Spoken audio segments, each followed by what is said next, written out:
1939, Palmi, Calabria, Italy. Clasping her father's arm at the church threshold, Gia looked down the aisle to her younger brother, Salvatore, waiting for her at the altar.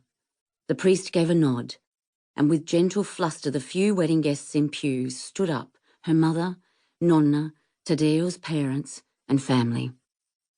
Wall candelabra smoke ghosted up the plaster, and the 17th century crucifix behind the altar watched from its blood-red backdrop. Gia thought of Taddeo and what he might be doing in Australia just then. Yet it was impossible to conjure much substance of him or Australia from the still pictures she'd seen. Angelo went to step forward, but she balked. "Come," he murmured, with his usual fatherly gentleness. "Who falls in water doesn't drown, but who falls badly will."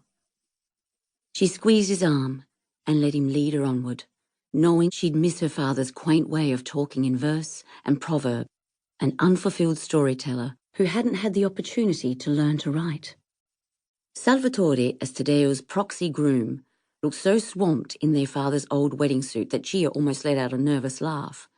Drawing up close to him, she smelt the minty sage waft of wormwood bunches their mother had stored with the suit to guard it from moths.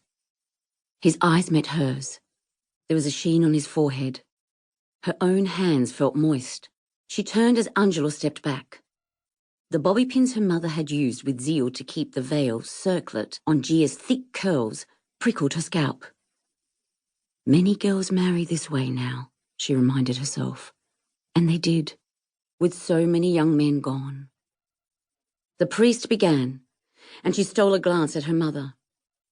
If Gia had hoped for reassurance, Rosaria only gave her a pointed stare, directing her to concentrate on what was at hand.